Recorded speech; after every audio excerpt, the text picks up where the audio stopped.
قل إن كنتم تحبون الله فاتبعوا بارش فرما اپنے تمام پیغمبروں پر اور بالخصوص رحمت للعالمین جناب محمد رسول اللہ صلی اللہ علیہ وسلم کی ذات اقدس پر اللہم صلی وسلم وبارک علیہ۔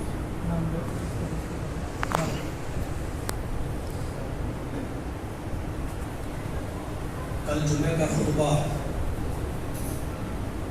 آپ کے اسی جیتا کیمپ کی غرباء حدیث مسجد کے اندر پیش کیا گیا تھا، اور میں نے شراب کے تعلق سے اس کے نقصان اور اس کی قواعد کے تعلق سے کل کچھ واقعات آپ کے سامنے رکھی۔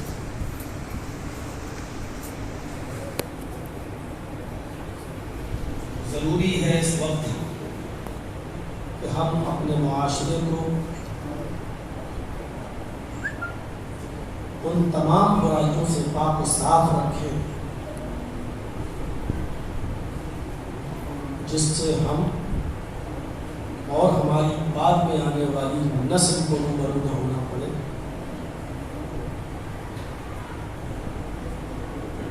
اور وہ غلاظتوں گندگی کی دلدل میں نہ پھنسے۔ کل آپ کی مسجد سے خطبے کے بعد ساکی ناکا خیرانی روڈ کے لوگوں نے بھی ایک پروگرام رکھ دیا، اور مغرب کی نماز کے بعد کل مجھے ادھر بھی خطاب کرنا پڑا۔ جمعے کے بعد آپ کی مسجد میں بھی آج کے لیے اعلان ہو گیا تھا، اس کی حاضری دینا ضروری تھا۔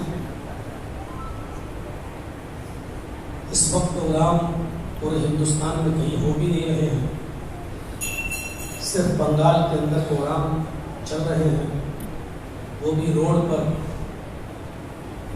کوئی دقت نہیں ہے۔ اللہ سے دعا کیجیے کہ بار اللہ ہمارے ملک کو، ہمارے اس دیش کو کورونا جیسی مہلک بیماری سے پاک و صاف فرمائے، اور جلد سے جلد ہمارے اس ملک کی رونق، ہمارے ملک کی آب و ہوا جو پہلے سے بہتر تھی، ہمارے اس ملک کو اسی پٹری پر دوبارہ واپس پہنچائے۔ معاشرے کے اندر جو برائیاں پائی جاتی ہیں ان میں کچھ برائیاں وہ ہیں کہ ہم ایک دوسرے سے بدنام ہو جاتے ہیں، ہم ایک دوسرے کی ٹوہ میں لگ جاتے ہیں، ہم اپنی پریشانی سے اتنا پریشان نہیں ہوتے جتنا ہم دوسرے کو سکھی دیکھتے ہیں، عیش و آرام کے ساتھ دیکھتے ہیں، تو اس کے سکھ سے، اس کے عیش و آرام سے ہمیں اور پریشانی ہونے لگتی ہے۔ ہم کسی کی غیبت و چغلی حد سے تجاوز بھی کرتے ہیں۔ ایک مسلمان کا دوسرے مسلمان کے ساتھ کیا تعلق ہونا چاہیے وہ ہم بھول جاتے ہیں، جبکہ ایک مسلمان کا دوسرے مسلمان کے ساتھ جو کلمہ وہ ہو، کلمہ پڑھتا ہو، آپ کا اسلامی بھائی ہو، اس کی حیثیت ہمیں اپنے خون کے رشتے سے بھی بڑھ کر، اپنے سگے بھائی سے بھی بڑھ کر اس کا مقام و مرتبہ شریعت ہمارے لیے بلند کر دیتی ہے۔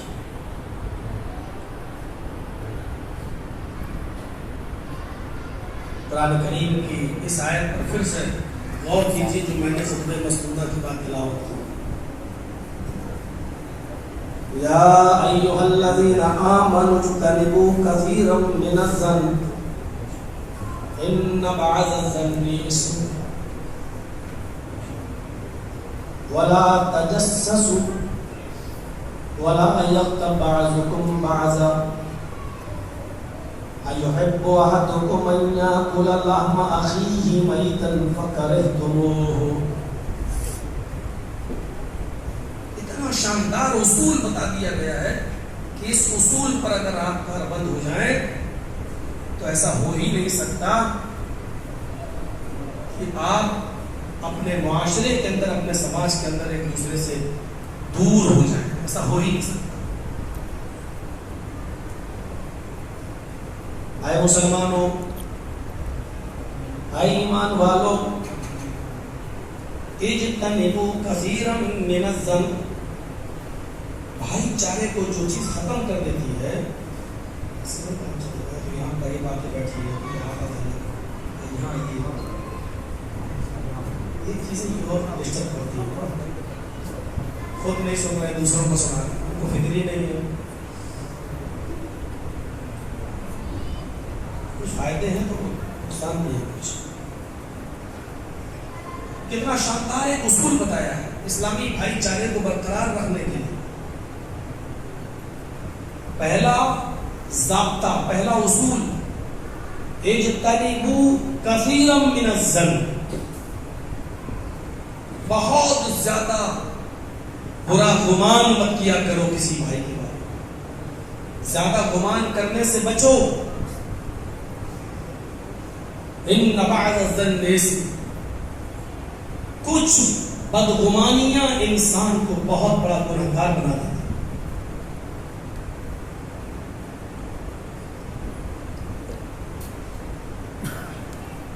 کسی بند کمرے سے اپنے باس کے آفس میں اس کی سیکریٹری 15 سے 20 منٹ یا اس سے کچھ زیادہ دیر بیٹھ جاتی ہے، اب وہ باہر نکلتی ہے تو بدگمانی ہے. اتنی دیر بند کمرے میں کیا ہو رہا ہوگا، طرح طرح کے خیالات ہمارے دلوں میں آنے لگے. وہ کیا کیا کیا نہیں، اس کے گناہگار وہ ہیں.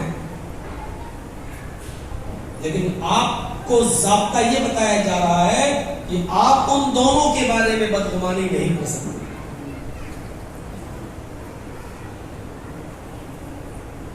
بدگمانی تو بہت دور کی بات، اگر آپ اپنی آنکھ سے ان دونوں کو قابل اعتراض حالت میں دیکھ بھی لیں تب بھی آپ بیان نہیں کر سکتے. ان دونوں کو اگر آپ زنا کرتے ہوئے بھی دیکھ لیں تب بھی آپ کچھ نہیں کہہ سکتے، کیونکہ قرآن نے 4 گواہ مانگے ہیں، 4 گواہ، اور آپ کے پاس نہیں ہے. اسی لیے 4 گواہ کی بات کہی گئی کہ نہ آپ کے پاس ہیں نہ آپ پیش کر سکتے ہیں. اس لیے ان دونوں نے جو کیا ان کو موقع دے دیجیے، وہ توبہ کریں، استغفار کریں اور اپنے روٹھے ہوئے رب کو منائیں. ممکن ہے اللہ ان کی توبہ کو قبول کرے، لیکن آپ قسمیں کھا کھا کر بیان کر رہے ہیں، نہیں میں نے اپنی آنکھ سے دیکھا. آپ کی قسم بھی کھا کر کہہ دیں کہ میں اس اللہ کی قسم کھا کے کہتا ہوں کہ میں نے دونوں کو غلط کام کرتے ہوئے دیکھا، تب بھی آپ کی بات نہیں مانی جائے. آپ اپنے ہاتھ میں قرآن بھی اٹھا لیں اور یہاں تک کہیں کہ اگر میں جھوٹ بول رہا ہوں تو مجھے میری اولاد کا چہرہ دیکھنا نصیب نہ ہو، چاہے کچھ کہیے آپ، لیکن آپ کی بات پھر بھی نہیں مانی جائے گی، کیونکہ آپ کے پاس 4 گواہ نہیں ہے. اب جن لوگوں، اگر وہ صاحب حیثیت ہیں، استطاعت ہے ان کی، یعنی وہ امیر ہیں اور سزا دینے کا پاور ان کو ہے، اس کی ذمہ داری یہ بن جاتی ہے کہ آپ نے اکیلے چونکہ کسی کے بارے میں کہا ہے کہ ہم نے ان کو اپنی آنکھ سے دیکھا ہے، اگرچہ آپ سچے ہیں، لیکن وہ حاکم وقت، وہ امیر آپ کی بات کو جھوٹا مان کر یہ تحریر جاری کرے گا کہ اس نے 2 لڑکے اور لڑکی کے اوپر تہمت لگائی ہے زنا کی. آپ چاہے کتنے سچے ہو لیکن اس کو تہمت میں شمار کیا جائے گا. ان دونوں کو کوڑے نہیں مارے جائیں گے. آپ کی اکیلی گواہی کی بنا پر اب امیر کی ذمہ داری یہ بنے گی کہ آپ کو 80 کوڑے سچ بولنے کے باوجود. دو لوگوں نے دیکھا تو 2 کو کوڑے مارے جائیں گے چاہے کتنے سچے ہوں. 3 لوگ کہہ رہے ہوں کہ میں نے اپنی آنکھ سے دیکھا تو ان تینوں کو ہی کوڑے مارے جائیں گے چاہے وہ کتنے سچے ہوں. جب تک 4 نہ ہو تب تک آپ کی گواہی بلکہ الٹے 80 کوڑے اور 3 نے کہا ہے کہ تینوں کو 80 کوڑے. اس سے آپ اندازہ لگا سکتے ہیں بدگمانی ہے ہی نہیں. ہم نے تو اپنی آنکھ سے دیکھا ہے. بدگمانی کیا ہے؟ بدگمانی تو یہ ہے کہ بد کرنے اتنی دیر سے کیوں نکلے, یہ بدگمانی ہے. آپ تو اپنی آنکھ سے دیکھ رہے ہیں پھر بھی شریعت آپ کی بات کو ماننے کے لیے تیار نہیں.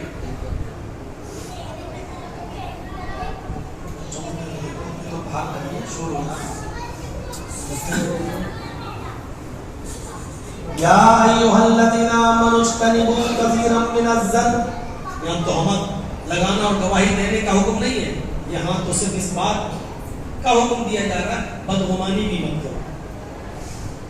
کوئی ضروری نہیں ہے کہ آپ جو سوچ رہے ہیں وہ صحیح ہو. کوئی ضروری نہیں ہے کہ آپ جو سوچ رہے ہیں وہ صحیح ہو. کبھی کبھی ایسا ہوتا ہے ایک آدمی لڑاتا ہوا چلا آ رہا ہے. میں ڈاکٹر ہوں, تجربے کار ہوں.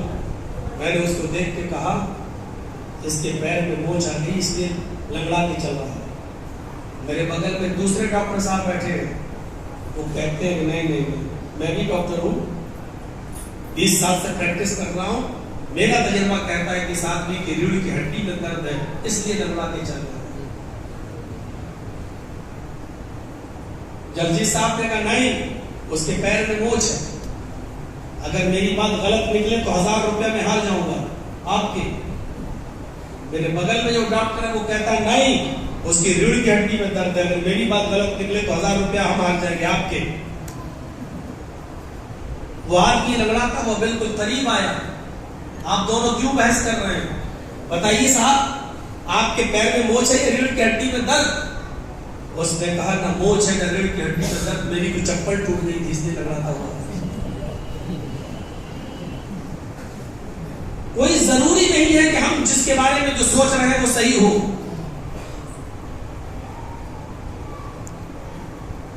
قرآن اسی کو کہتا ہے یا ایھا الذین آمنوا اجتنبوا کثیرا من الظن. اے ایمان والو, اے مسلمانوں, تم زیادہ کسی کے بارے میں بدگمانی مت کیا کرو. اپنے دماغوں میں اپنے ذہنوں میں کسی کے بارے میں زیادہ بدگمانیاں مت رکھا کرو. میرے بارے میں ہماری آپ کی انبن ہو گئی کسی بات کو لے کے, چلا نفرت بھر گئی. میں مسجد سے نماز پڑھ کے نکل رہا ہوں, آپ اپنے گھر کی چھت پہ کھڑے ہیں, میں وظیفہ پڑھتا ہوا جا رہا ہوں, سبحان اللہ الحمدللہ اللہ اکبر, میرے ہونٹ ہل رہے ہیں. اچانک میری نظر آپ پہ پڑی اور آپ اوپر چھت پہ کھڑے, آپ نے مجھے دیکھا, میرے ہونٹ ہل رہے ہیں. تو آپ کے دل میں کیا بدگمانی پیدا ہوگی؟ یہ مجھے گالی دے رہا ہے, ہونٹ ہل رہا ہے, یہ مجھے کو گالی دے رہا ہے. آپ کا غصہ اور عروج پر پہنچ جائے. ہم چاہے جتنا وظیفہ پڑھ رہے ہوں, سبحان اللہ الحمدللہ اللہ اکبر کچھ بھی, لیکن میرے ہونٹ ہلتے ہوئے اگر آپ اوپر سے دیکھیں گے ہمیں کو گالی دے, یہ بدگمانی. یا ایھا الذین آمنوا اجتنبوا کثیرا من الظن ان بعض الظن. تم زیادہ بدگمانی ایک دوسرے کے بارے میں مت پالا کرو, زیادہ بدگمانیوں سے بچو. امام اوزاعی کا واقعہ سنے نا, صبح کے ٹائم پر ان کے گاؤں کی ایک عورت ان کی بیوی سے ملنے آئی.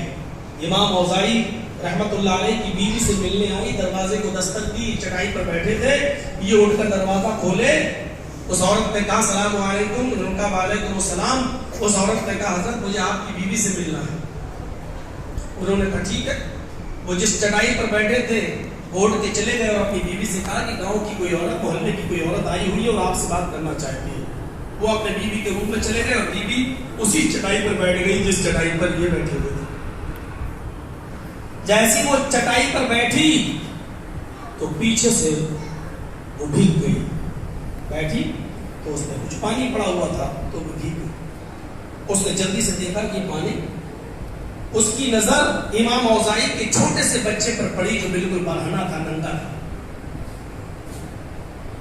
محلے کی, گاؤں کی اس عورت نے سوچا کہ اس بچے نے اس چٹائی پر پیشاب کر لیا ہے, کیونکہ اس کے جسم پر کپڑا نہیں ہے, اس کا مطلب یہ ہے کہ اس نے ہی پیشاب کیا ہے. وہ عورت کہتی ہے امام اوزاعی کی بیوی سے کہ آپ نے مجھے اس چٹائی پر بٹھا دیا ہے جس پر آپ کے بچے نے پیشاب کر رکھا تھا. اب دیکھیے مجھے سارے کپڑے دھلنا پڑیں گے, مجھے پتہ نہیں ہے پیشاب کہاں کہاں تک لگ گیا. امام اوزاعی کی بیوی کہتی ہے نہیں میری بہن, تم آرام سے اس کپڑے میں نماز پڑھ سکتی ہو, یہ پیشاب نہیں ہے. ہوتی ہے بحث کرنے کی کچھ لوگوں میں عادت. ایک بات بتا دی جائے تو مطمئن نہیں ہوتے. جب گھر کی عورت نے کہہ دیا کہ یہ پیشاب نہیں ہے تو اس کو مان لینا چاہیے. لیکن یہ فطرت ہوتی ہے بعض عورتوں کی اور مردوں کی بھی. پیشاب کیسے نہیں ہے, آپ کا بچہ ننگا ہے, گھوم رہا ہے, یہاں چٹائی سے اٹھ گیا ہے, آپ کیسے کہہ سکتی ہے؟ پانی کا کوئی برتن نہیں دکھائی دے رہا ہے, پیشاب ہے یہ. اور انہوں نے کہا میری بہن میں نے آپ سے کہا کہ یہ پیشاب نہیں ہے تو کیا تھا؟ ارے یہ کچھ بھی ہو لیکن پیشاب نہیں تھا, میری تو بات مانو.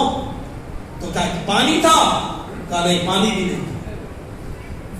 پانی تھا نہیں, پیشاب ہے نہیں, تو کیا تھا یہ؟ آپ مجھے سیٹسفائی تو کیجئے, مطمئن تو کیجئے. امام اوزاعی کی بیوی کہتی ہے تمہارے دل میں جو بدگمانی پیدا ہو گئی, وہم جو تمہارے دل و دماغ پہ چھا گیا, مجھے اس کو دور کرنا ضروری ہو گیا ہے.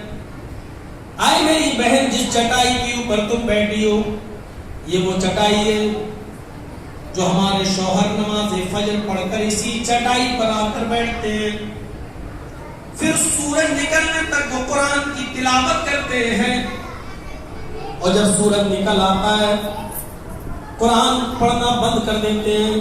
اس کے بعد وہ توبہ اور استغفار میں لگ جاتے ہیں, دعا کرتے ہیں اور عذاب قبر اور عذاب جہنم سے اللہ کی پناہ مانگتے ہیں.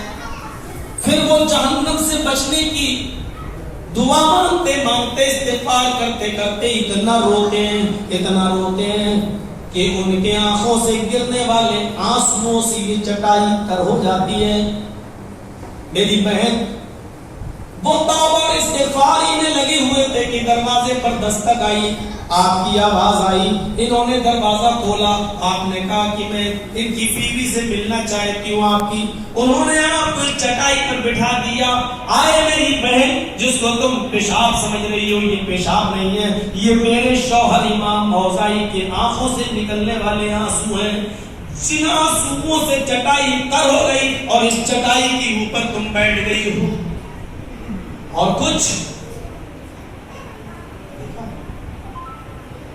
کیا سوچ رہی تھی, نکلا کیا, سوچا کیا تھا, اور حقیقت اس کے برعکس. ضروری نہیں ہے ہم جو سوچ رہے ہیں وہی صحیح ہو. ضروری نہیں ہے کہ ہمارے دل میں جو آ رہا, دماغ میں جو آ رہا ہے وہی حقیقت ہو. اس لیے بدگمانی سے کو چھوڑ دینے کا حکم ہے. یا ایھا الذین آمنوا اجتنبوا کثیرا من الظن ان بعض الظن اثم. ایمان والو, تم زیادہ بدگمانیاں مت پالا کرو اپنے دل و دماغ کے اندر.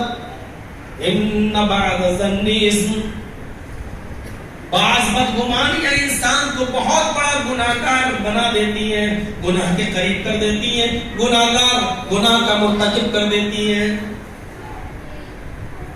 کوئی ایسا ہے ہی نہیں.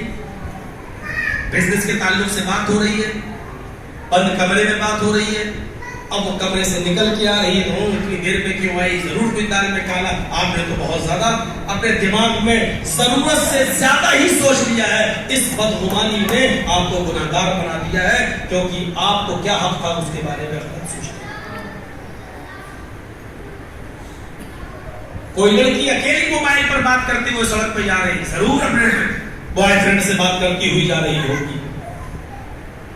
اتنی دیر سے بات کہاں کر رہی؟ ہو سکتا ہے کہ اس کا کوئی رشتہ دار ہاسپٹل میں ایڈمٹ ہو اور وہ اس کی خیر خبر لے رہی ہو.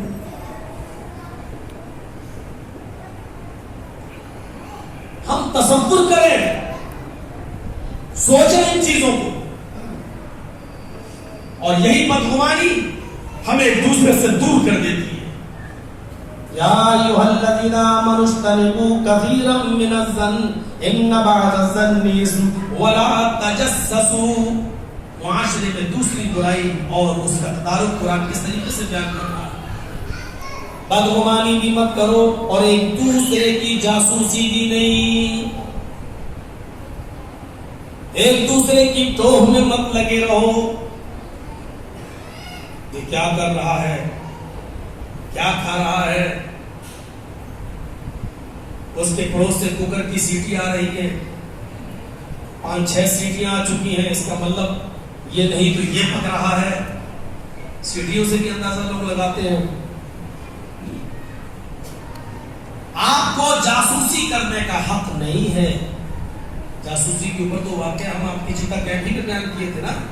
حضرت عمر فاروق رضی اللہ تعالیٰ عنہ نے ایک رات کی تاریکی اور اندھیرے میں کمرے ایک گھر کے اندر سے آواز کو سنا تو رک گئے تھے. جب کان لگایا تو دیکھا کہ کوئی مغنیہ گانا گا رہی ہے، تو دیوار پر پنجوں کی بل کھڑے ہو کر چھانپنے لگے دیوار کے اوپر سے. تو دیکھا ایک بوڑھا شراب کے نشے میں دھت ہے اور مغنیہ گانا گا رہی ہے. کود گئے، جمپ لگا گئے. حضرت عمر فاروق کو دیکھ کر اس بوڑھے کا نشہ اتر گیا، مار کھائے بغیر نشہ اتر گیا. حضرت عمر نے کہا شراب کی حالت میں اور مغنیہ، اب تو تم کہہ نہیں سکتے کہ میں نے شراب نہیں پی، تمہارے منہ سے بدبو آ رہی ہے. یہاں پیے، چلو 40 کوڑے مارے گئے. کہا امیر المومنین میں نے غلطی کی ہے شراب پی کر، لیکن آپ نے بھی غلطی کی ہے. اور آپ کی پہلی غلطی یہ کہ میرے گھر کے دروازے بند تھے، کھڑکیاں بند تھی، آپ دیوار پہ چڑھ کے آپ نے میرے گھر کی جاسوسی کی. کیا قرآن نہیں پڑھا؟ ولا تجسسوا، ایک دوسرے کی جاسوسی مت کرو. میرے اندر گھر میں کیا ہو رہا ہے اس سے آپ کو کیا مطلب تھا؟ اور پھر قرآن کہتا ہے کہ اجازت لے کر اندر داخل ہو. آپ کو میرے گھر آنے کی اجازت کس نے دی؟ الخصائص میں علامہ سیوطی نے یہاں تک لکھا کہ آپ چور کی طرح دیوار پہ چڑھ کے میرے گھر میں کیوں چھلانگ لگائی. تیسری غلطی آپ نے یہ کی کہ اللہ کے رسول نے فرمایا جب کسی کے گھر میں اجازت کے بعد داخل بھی ہو تو السلام علیکم کہہ کر جاؤ. آپ نے سلام نہیں کیا. اس دور میں اگر لوگ شراب بھی پی لیتے تھے تو کون سی شراب تھی کہ شراب کے بعد بھی اتنا ہوش رہتا تھا کہ تم نے سلام کر کے اندر کیوں نہیں داخل ہوئے. اور ہمارے یہاں کی شراب کیسی، ہمارے یہاں وہ شراب بھی پی لیتے تھے تو اتنا ہوش رکھتے تھے کہ دیکھو یہ اللہ کے رسول نے ایسا کہا اور آپ نے ایسے عمل نہیں کیا. حضرت عمر نے کہا پہلے میں اپنی اصلاح کرتا ہوں، اس کے بعد میں بوڑھے تجھے سزا دوں. اور پھر 4 سال گزر گئے. پورا واقعہ ہماری تقریر میں سن لیجیے گا، ریپیٹ کر دیں، بس ایک ذہن بنانا تھا. ولا تجسسوا، حدیث کے اندر آج بھی حکم موجود ہے، بخاری اور مسلم کی روایتیں موجود ہیں. اگر دروازہ کھلا ہے، کھڑکی کھلی ہے، تو کوئی بھی اگر تمہارے گھر میں نظر ڈال دے تو اس کو سزا نہیں، کوئی گناہ نہیں.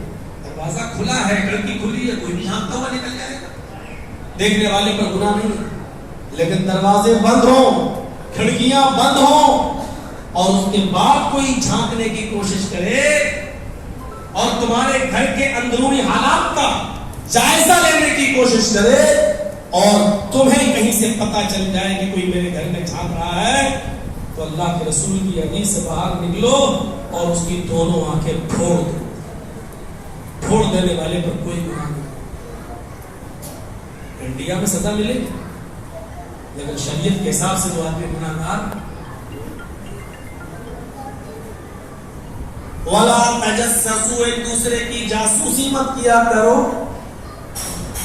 ایک دوسرے کی جاسوسی نہیں. وَلَا تَجَسَّسُوا، جاسوسی کرنے کا تمہیں کوئی حق نہیں. میرے معاویہ والا واقعہ بھی آپ کو یاد ہوگا. ذہنوں کو پھر اسی طرف لے جاؤ نا. امیر معاویہ کی بیوی مہمان نوازی کو پسند نہیں کرتی تھی. ان کے گھر میں کوئی مہمان آ جائے تو ان کا دماغ 440 کا کرنٹ مارنے لگتا تھا. مہمان آ گیا، پکاؤ کھلاؤ، یہ کرو. غصہ آ جاتا تھا ان کو. اور ایک بار امیر معاویہ کے گھر کوئی مہمان آ گئے تو انہوں نے باہر والے کمرے میں ان کو ٹھہرا دیا. بیوی سے بولے کہ مہمان آ گئے، کتنے دن رہیں گے؟ کبھی آنے کی دیر نہیں ہوئی تو پوچھنے لگی کتنے دن رہیں گے؟ 3 دن تک تو ویسے ہی اس کا حق ہے. بہرحال کچھ کہا نہیں، کھانا نہ بنا دیا، لیکن کمیاں ڈھونڈنے لگی اپنے مہمان کی کہ کچھ کمی مل جائے تو اپنے شوہر کو اکسا کر اس کو کلی بھگواؤں گی. اس طرح سے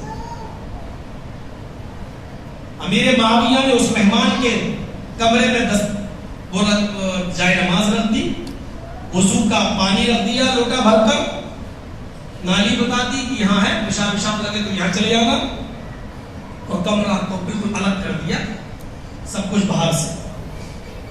لیکن ایک کھڑکی اس کی ایسی بھی تھی جو گھر کی طرف تھی، اس کو بند کر دیا. امیر معاویہ کی بیوی رات میں اٹھی، دیکھیں کیا کر رہا ہے.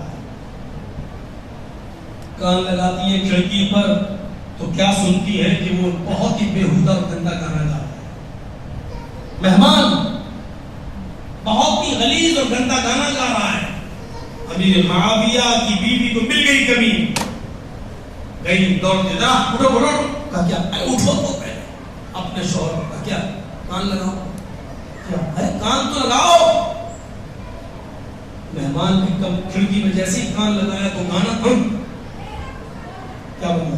دیکھو ایسے آدمی کو اپنے گھر میں رکھے ہوا ہے، کتنا گندا گانا گا رہا ہے. امیر معاویہ نے اپنی بیوی کا ہاتھ پکڑا اور پکڑ کر سیدھے گھر پہ لایا. جاؤ کمرے میں. تم وہاں کیوں گئی؟ اس کا کمرہ میں نے الگ کر دیا تھا، تم ٹوہ کیوں لگا رہی ہو کہ اندر کیا کر رہا ہے؟ مجھے اسے اندرونی خانے سے کیا مطلب؟ تم کتنا بڑا گناہ کر رہی ہو. اچھا میں نے پتہ لگا لیا تو گناہ، وہ گانا گا رہا تو کوئی گناہ نہیں. بحث کہا وہ کیا کرنا مجھے اس سے مطلب نہیں ہے، کیونکہ وہ میرا مہمان ہے. جب اس کا روم ہم نے الگ کر دیا تو تم نے کمرے سے اس کی ٹوہ لگانے لینے کی کوشش کیوں کی؟ لیٹ جاؤ یہاں، آرام کرو، خبردار کہ دوبارہ گئی وہاں. لیٹ گئی.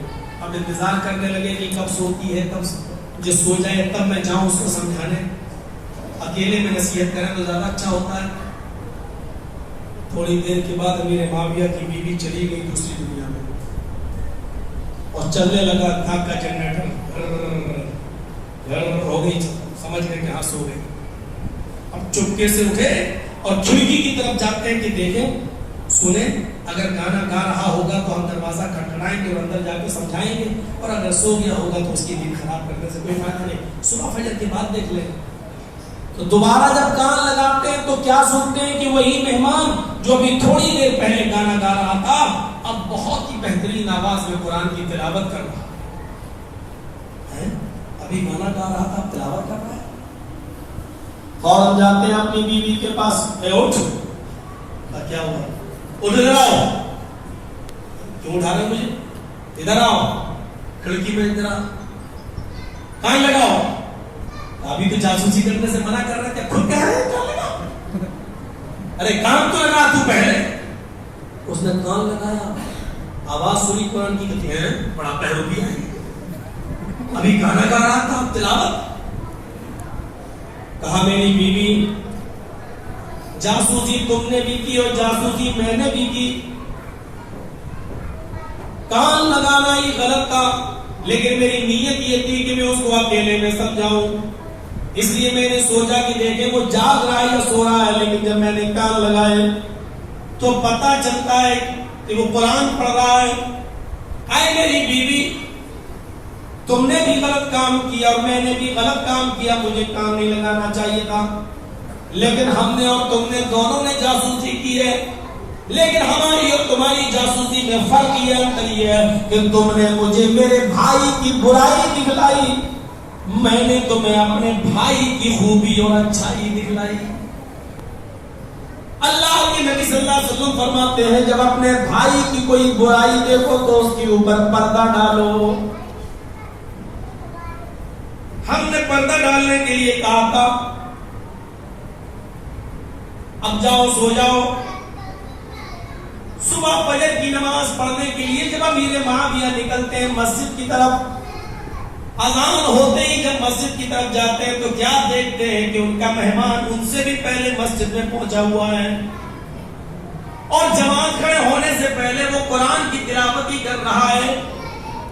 جب نماز پڑھا چکے امیر معاویہ اور سارے لوگ مسجد کو خالی کر دیتے ہیں تو امیر معاویہ نے دیکھا کہ ان کا مہمان مسجد کے کونے میں پھر قرآن لے کر بیٹھا ہوا اور پڑھ رہا ہے.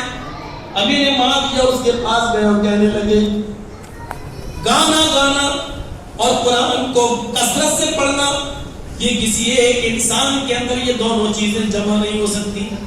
مجھے بتاؤ کل میری بیوی نے جب کان لگا کر سنا تو تم گانا گا رہے تھے اور گندا گانا گا رہے تھے, وہ مجھے اٹھا کر لائی, میں نے بھی کھڑکی میں کان لگا کر دیکھا تو تم گانے کی آواز تمہاری زبان سے گانا گا رہے تھے, اس کی آواز میرے کانوں تک جا رہی تھی.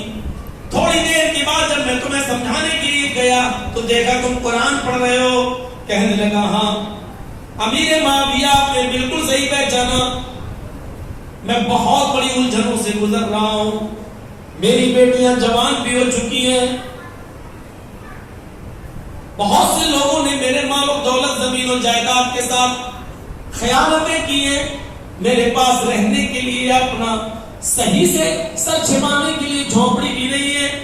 ان ٹینشنوں میں جب میں آتا ہوں تو گانے گا گا کر اپنا دل لگاتا ہوں تاکہ میں بھول جاؤں, لیکن گانا گانے کے بعد کل کی رات پھر مجھے اور زیادہ بے چینی ہوئی.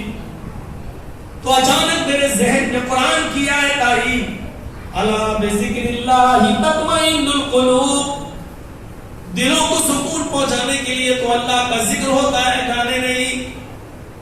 جب اللہ کا ذکر جہاں ہوتا ہے تو دلوں کو سکون ملتا ہے. تو میں نے کل وضو بنایا اور پھر ذکر الہی کرنے کے لیے بیٹھ گیا اور میں قرآن کی تلاوت کرنے لگا. امیر معاویہ نے کہا ہاں میرے دوست تم نے بالکل صحیح کیا, اب گانے کو چھوڑ دو. جب تمہیں الجھنے ہوا کرے, ٹینشن ہوا کرے تو تم لا حول ولا قوت الا باللہ کا ورد کیا کرو, اس کو اپنا وظیفہ بناؤ. بخاری شریف کی روایت موجود ہے, لا حول ولا قوت الا باللہ یہ 99 بیماریوں کی دعا ہے, 99 بیماریوں کی دعا ہے. اور سب سے ہلکی بیماری جو ان 99 بیماریوں میں شامل ہے ان میں سب سے ہلکی بیماری غم اور الجھن ہے, یہ اس کو دور کرتی ہے. جبکہ ہماری نظر میں غم اور الجھنوں سے بڑی کوئی بیماری نہیں ہے. ٹینشن سے بڑا کیا مرض ہوگا. اور بخاری شریف کی حدیث یہ کہتی ہے کہ 99 بیماریوں میں سب سے ہلکی بیماری غم اور فکروں کو یہ دعا دور کرتی ہے. یہ پڑھا کرو اور قرآن کی کثرت سے تلاوت کیا کرو, ذکر الہی کرو گے تو تمہارے دلوں کو سکون ملے گا. جاسوسی امیر معاویہ کی بیوی نے کی, ولا تجسسوا, جاسوسی نہیں کرو, ایک دوسرے کی ٹوہ میں مت لگے رہو. کیا کر رہا ہے, کہاں جا رہا ہے, کیا کھا رہا ہے, کیا پی رہا ہے, کیا کرتا ہے. اچھا اتنا مال اس کا بک گیا, میرا اتنا کیوں. مولانا صاحب میرے پڑوس میں ایک آدمی نے میری والی دکان کھول لی, کمپٹیشن کا دور ہے, میرا مال کم بکے چلے گا لیکن اس کی دکان بند ہونی چاہیے. اور آج کل دے بھی دیتے ہیں, یہ لو گاڑنا زمین کے نیچے, اس کے کسٹمر ٹوٹ جائیں گے, اس کی دکان بند ہو جائے گی اور تمہاری دکان چلے گی. 8-10 سال ہم لوگ بھی مدرسے میں پڑھے ہیں, ہمیں وہ دعا ہی نہیں مل رہی ہے کہ کس کی دکان کو کیسے بند کرایا ہے. ہم ڈھونڈ ڈھونڈ کے تھک گئے. ان کٹ ملاؤں سے پوچھا بھی ہم نے کہ وہ کون سی دعا ہے کہ تمہاری دکان چلنے لگے اس کی بند ہو جائے. اور اگر ایسی کچھ دعائیں آتی ہوتی تو ہندوستان کے بہت سے مولوی ایسی دعا پڑھ لیتے کہ مولوی جرجیز کی تقریریں بند ہو جائیں اور میرے جلسے ہونے لگے. کیونکہ مولویوں سے بڑا حسد اور مولویوں سے بڑی کڑن کسی کے دل میں نہیں ہوتی ہے. ہم تھک گئے 8 سال 10 سال سے پڑھ پڑھ کر, ہمیں وہ دعا ہی نہیں مل رہی ہے. دعا تلاش کرنے بیٹھتا ہوں کہ کس کی دکان کیسے بند ہو اور کس کی کیسے چلے, تو ہمیں دعا تو ملتی نہیں بلکہ یہ اصول و ضابطے مل جاتے ہیں کہ تمہارا بھی کاروبار چلے اور اس کا بھی چلے, تمہاری دکان بھی چلے اور اس کی بھی چلے. ہمیں جناب محمد رسول اللہ کی شریعت میں یہ چیزیں ملتی ہیں کہ دونوں کی دکانوں میں خیر و برکت ہو. الاصابہ میں حافظ احمد ابن حجر نے 2 صحابیوں کا ایک واقعہ نقل کیا ہے, بڑا اچھا لگتا ہے وہ ہمیں کہ 2 صحابیوں کی کپڑے کی دکان تھی, یہ بھی کپڑا بیچتے تھے یہ بھی کپڑا بیچتے تھے. ایک مرتبہ ایک آدمی, ایک کسٹمر ایک صحابی کی دکان پر آتا اور کپڑا خریدتا ہے, اس کو کپڑا پسند آیا وہ کپڑا لے کر چلا گیا. تھوڑی دیر کے بعد دوسرا کسٹمر آیا, اس نے بھی اسی صحابی سے کپڑا خریدا وہ بھی لے کے چلا گیا. تیسرا بھی کسٹمر آتا ہے اور اس کو کپڑا پوچھتا ہے, کپڑا دکھایا گیا اس کو پسند آیا, قیمت دے کر وہ تیسرا کپڑا بھی خرید کے چلا گیا. تھوڑی دیر کے بعد ایک اور کسٹمر آتا ہے اور اسی دکان پر کپڑا لیتا ہے, لیکن دکان کے مالک نے منع کر دیا کہ اب کپڑا ختم ہو گیا میرے پاس. اب وہ کپڑا اس آدمی کی دکان پر موجود ہے, اگر تمہیں وہ کپڑا لینا ہے تو اس آدمی کے پاس چلے جاؤ, ہم سے بھی اچھا کپڑا ہے اس کے پاس.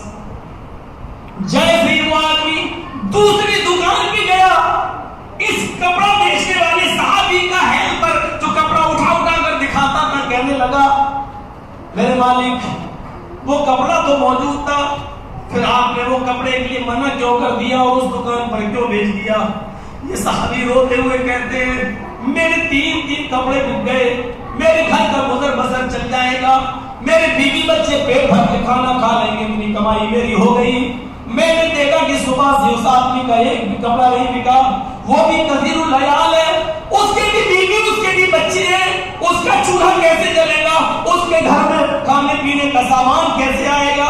اس لیے میں نے اپنا کسٹمر جان بوجھ کر اس کے پاس بھیج دیا ہے, جاؤ تاکہ اس کے گھر میں بھی چولہا چل جائے. ہمیں یہ اصول ملتے ہیں شریعت کے اندر, ہمیں یہ ضابطے ملتے ہیں شریعت کے اندر کہ تمہاری بھی دکان چلے اور تمہارے گھر میں بھی چولہا چلے اور تمہارے گھر میں بھی چولہا چلے.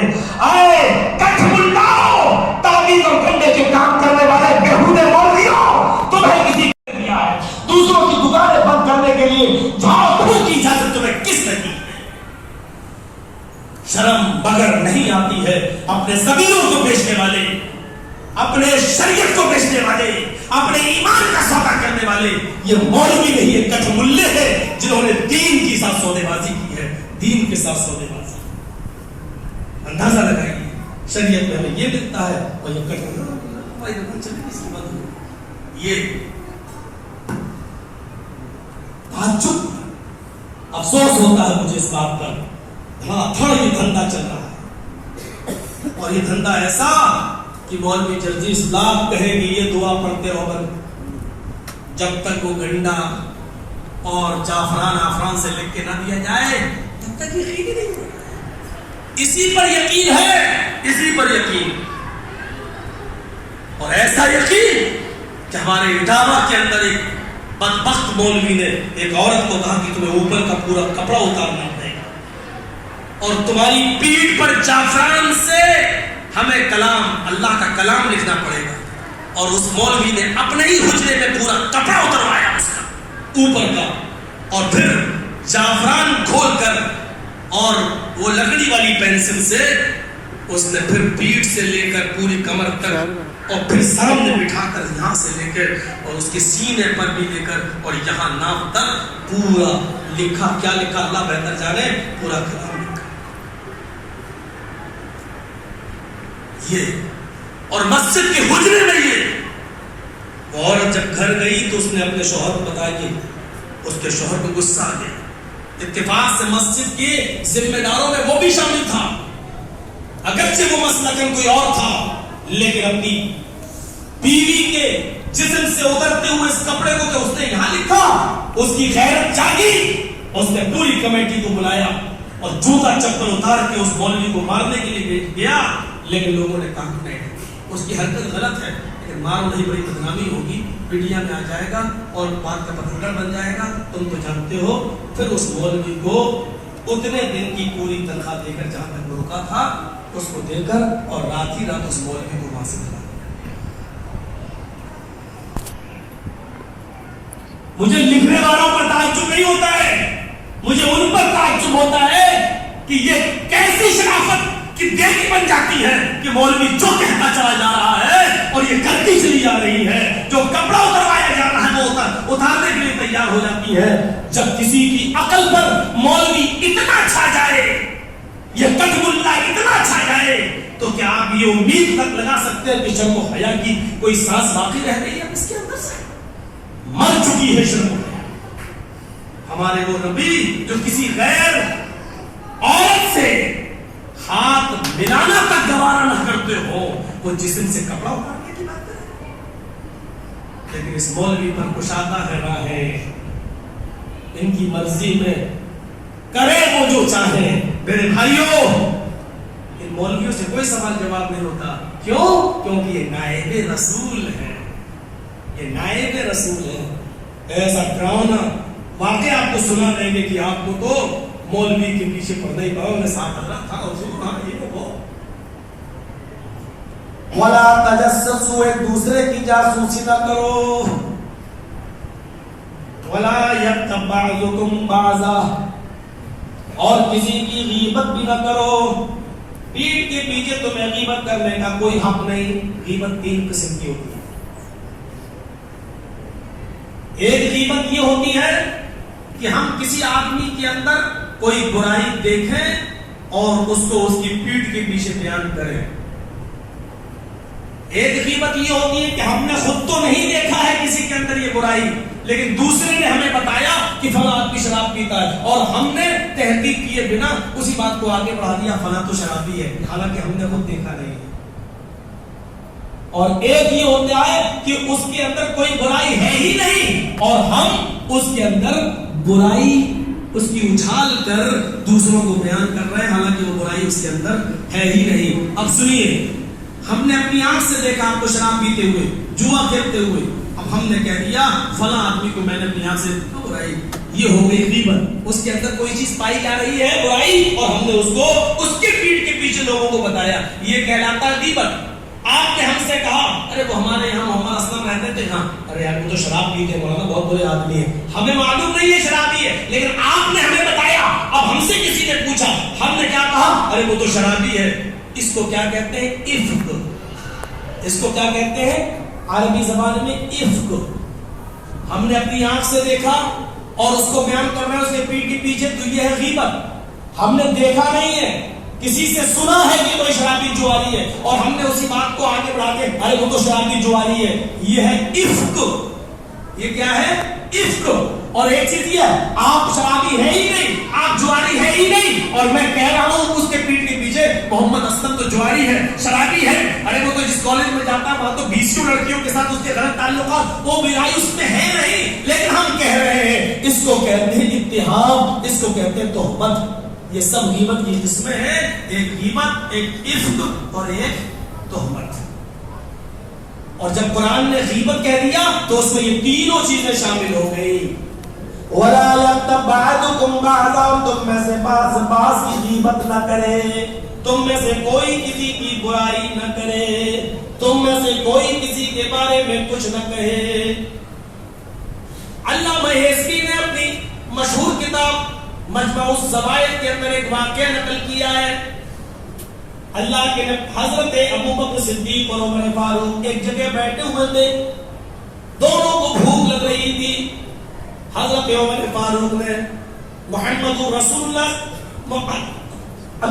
حضرت عمر فاروق نے ابوبکر صدیق سے کہا، سنا ہے میں نے اللہ کے نبی کے پاس آج رات میں کہیں سے سالن آیا ہے، کہیں سے کچھ سالن آیا ہے، آپ اپنے غلام کو بھیج دیجئے، آپ اپنے غلام کو بھیج دیجئے کہیے کہ ابو بکر عمر فاروق کو بھوک لگی ہے، تھوڑا سا سالن دے دیجئے۔ حضرت ابو بکر صدیق نے کہا کس سے کہوں؟ کہ آپ کا غلام ہے، کہا تو جو سو رہا اس کو اٹھائیے اور بھیجیے اللہ کے نبی کے پاس۔ ابو بکر فرماتے ہیں یہ تو بڑا کام چور ہے، اس سے یہ کام نہیں ہوگا، اٹھے گا اٹھنے کے بعد فریش ہونے میں اتنا ٹائم لگا دے گا، یہ بڑا سست اور کاہل ہے، کام چور ہے، اس کو چھوڑیے میں کوئی دوسرا آدمی بھیج دیتا ہوں۔ حضرت ابو بکر صدیق نے، یہ حدیث ترغیب و ترہیب کے اندر بھی آئی ہے، حضرت ابو بکر صدیق نے دوسرا آدمی بھیج دیا، دوسرے کسی لڑکے کو بھیج دیا۔ اللہ کے نبی صلی اللہ علیہ وسلم کے پاس وہ جاتا ہے، اتنے میں جبرائیل امین محمد رسول اللہ صلی اللہ علیہ وسلم کو یہ پورا واقعہ بیان کر چکے۔ وہ دوسرا نوجوان جب جاتا ہے کہتا ہے کہ ابو بکر صدیق رضی اللہ تعالیٰ عنہ نے مجھے بھیجا ہے، حضرت عمر بھی وہاں موجود ہے، بھوک لگی ہوئی ہے، تھوڑا سا سالن آپ دے دیجئے، کچھ گوشت ہو تو دے دیجئے تاکہ وہ لوگ بھی کھانا کھا لیں۔ اللہ کے نبی نے مسکراتے ہوئے فرمایا آئے نوجوان، ابو بکر صدیق سے کہنا، حضرت عمر سے کہنا تمہیں سالن کی کیا ضرورت ہے، تم دونوں نے تو سالن کھا لیا ہے، تم دونوں نے تو کھانا تناول فرما لیا ہے، سالن کھا لیا ہے۔ یہ نوجوان جاتا اور یہی کہتا ہے اللہ کے رسول نے کچھ نہیں دیا اور فرمایا کہ تم دونوں نے تو سالن کھا لیا ہے۔ ابو بکر صدیق کہتے ہیں میں نے کب کھایا؟ کہا نہیں میں نہیں جانتا، اللہ کے نبی نے کہا جیسا کہا ویسا میں نے کہہ دیا۔ ابو بکر صدیق اٹھتے ہیں اور اللہ کے نبی صلی اللہ علیہ وسلم کے پاس جاتے ہیں، اے اللہ کے نبی سالن آپ نہ دیں وہ چلے گا، لیکن آپ الزام کیوں لگا رہے ہیں، آپ ایسا کیوں کہہ رہے ہیں کہ میں نے سالن کھا لیا؟ اللہ کی قسم اس ذات کی جس کے قبضے میں میری جان ہے، ہم نے کوئی سالن نہیں کھایا ہے، ہمیں تو کھانا ملا ہی نہیں۔ فرمایا اے ابو بکر رات میں تمہارا غلام سو رہا تھا، سوتا مرتا ایک جیسا، تم نے اس کی خیر حاضری میں، غیر موجودگی میں یا اس کی سونے کی کنڈیشن میں تم نے یہ کہا ہے یہ بڑا سست ہے، کام چور ہے، یہ نہیں جا پائے گا، ہم دوسرا آدمی بھیج دیتے ہیں۔ تم نے اس کے سونے کی کنڈیشن میں یہ بات کہی تھی یا نہیں کہی تھی؟ کہا اللہ کے رسول یہ میں نے کہا تھا۔ فرمایا یہی تو کھانا ہے، تم اپنے مرے ہوئے بھائی کا گوشت نوچ نوچ کے کھا لیا ہے، اب کھانے کی کیا ضرورت ہے؟ میرے بھائیوں اتنی سی بات بھی اللہ کے رسول نے غیبت کے اندر شمار کی ہے۔ کسی کو اس کے پیٹھ کے پیچھے کہہ دینا وہ بڑا کامچور ہے، بڑا سست ہے، کاہل ہے، اس کو بھی آپ نے غیبت میں شمار۔ اور نبی اکرم کی ایک بیوی عائشہ نے حضرت صفیہ کی طرف تھوڑا سا اشارہ کر دیا تھا، اللہ کے نبی اپنی دوسری بیوی کو دیکھیے، کیا آ رہی ہے، لٹنی ہے، یہی ملی تھی، تھوڑی سی لمبی نہیں ملی تھی، لٹنی صرف۔ یہ تو ہم لوگ عام طور پہ بولتے ہیں، اچھا کون ایک آدمی، ایک نام کے دو تین آدمی ہو، کون بلال؟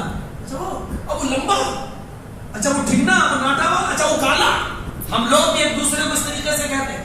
تو کیا کہا اس کی پیٹھ کے پیچھے حضرت عائشہ نے دور سے نٹنی آ رہی ہے، ناٹے قد کی، تو جانتے ہو اللہ کے رسول صلی اللہ علیہ وسلم نے اتنے سے جملے پر کیا جملے کہے، 50 بار آپ نے سنا ہوگا، کیا جملے کہے گئے؟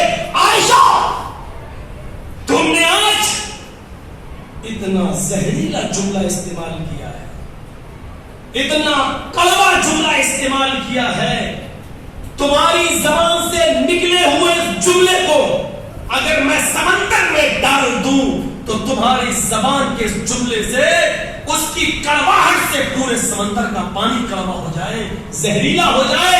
آج تم نے اتنا سخت جملہ استعمال کیا پیٹ کے پیچھے، غیبت۔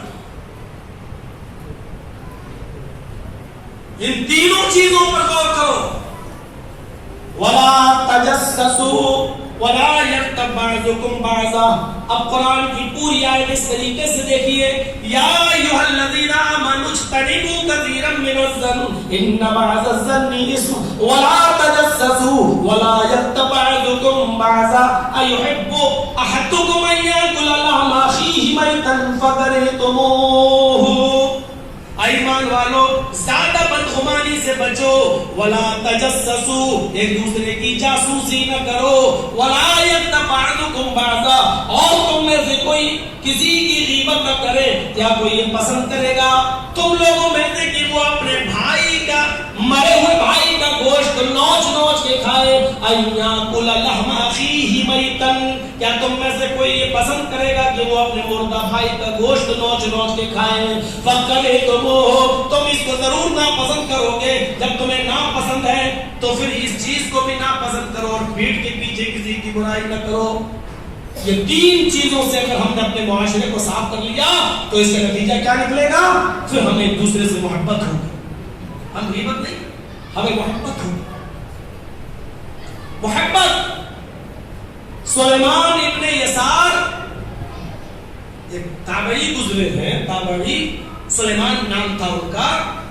کسی آدمی نے یہ دیکھا کہ یہ بادشاہ کے بہت قریبی ہیں تو جلن پیدا ہو گئی. یہ سوچا کہ اس کو خلیفہ سے الگ کر دیا جائے کسی طرح. تو وہ خلیفہ کے پاس گیا اور کہنے لگا کہ سلیمان کو آپ بہت پسند کرتے ہیں، سلیمان تو آپ کی برائی کرتا ہے پیٹھ کے پیچھے، وہ تو غیبت کرتا ہے آپ کی. تو اس خلیفہ نے سلیمان کو بلایا، کہ میں نے سنا ہے، جملے پر غور کیجیے، میں نے سنا ہے کہ تم پیٹھ کے پیچھے میری برائی کرتے ہو، میں خلیفہ ہوں، تمہیں شرم نہیں آتی؟ تم پیٹھ کے پیچھے میری برائی کرتے ہو، لوگوں کو میرے خلاف بھڑکاتے ہو.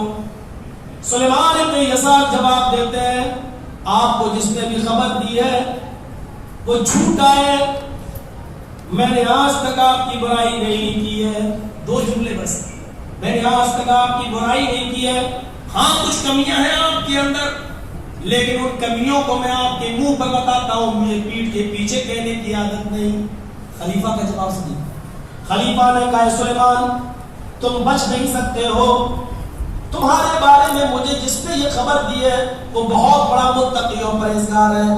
اس کی فجر کی نماز کی تکبیر اولیٰ نہیں چھوڑتی ہے، اس کی تہجد کی نماز بھی قضا نہیں ہوتی ہے، وہ ٹائم سے اٹھ کر تہجد پڑھتا بڑا اللہ والا ہے، متقی ہے، پرہیزگار ہے.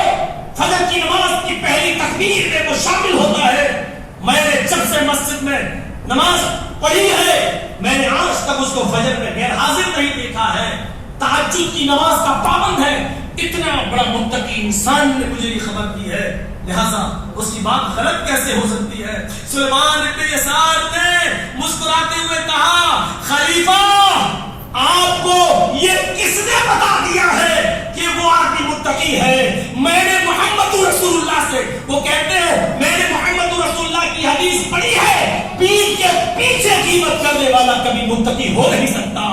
میرے پیٹھ کے پیچھے جس نے میری بات آپ کو بتائی ہے وہ متقی ہو ہی نہیں سکتا ہے.